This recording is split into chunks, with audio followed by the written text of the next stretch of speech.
kita memasuki satu tahapan yang sangat penting dalam pergulatan pastoral kita. Tahapan ini disebut tahapan refleksi biblis.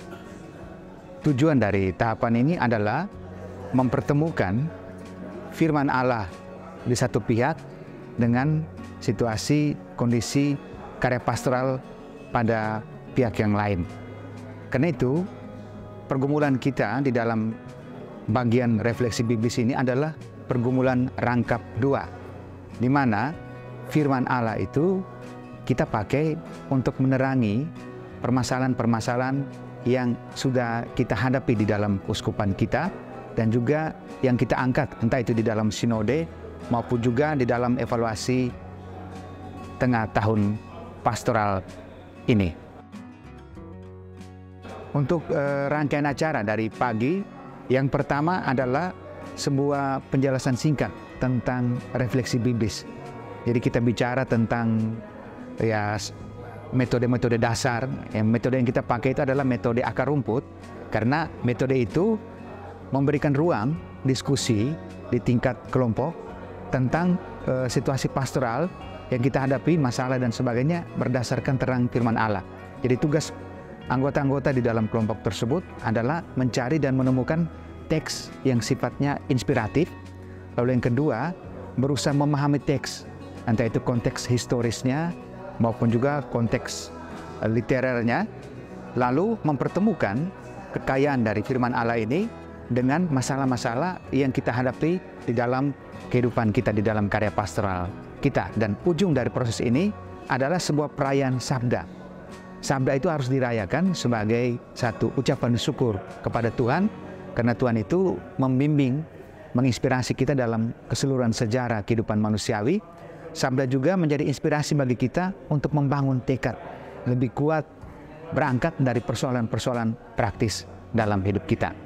Baik, lalu selanjutnya kelompok-kelompok ini itu mendalami satu masalah. Satu masalah, mereka mencari teks, dan kemudian setelah teks itu diperoleh, itu diibadatkan. Sore hari, masing-masing kelompok itu kemudian akan memplenokan hasil diskusi kelompok, hasil sharing, dan kita akan bersama mendapatkan masukan dari narasumber atau pakar kitab suci.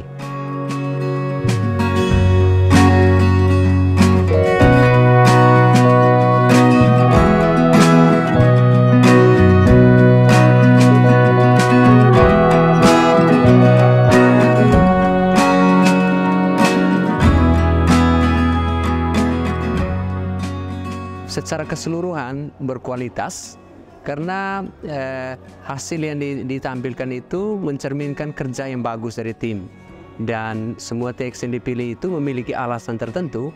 Tentu kemudian teks itu kita lihat apakah lebih tepat atau tidak, tapi hasilnya yang diperoleh itu luar biasa, dan kekompakan yang banyak yang kita lihat dari hasil-hasil yang diperoleh di dalamnya. Dan kali ini lebih banyak penjelasan yang bagus, sehingga kita tidak memiliki kesan bahwa orang hanya menghabiskan waktu, tapi orang betul-betul terlibat di dalam diskusi, dan hasilnya banyak penjelasan yang bagus dalam teks.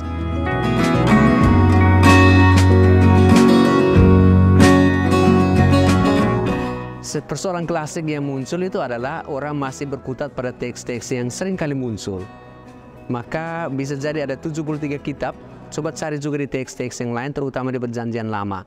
Tadi kurang sekali Perjanjian Lama, teks banyak di Perjanjian Baru yang sudah biasanya kita kenal, tapi coba cari juga di Perjanjian Lama.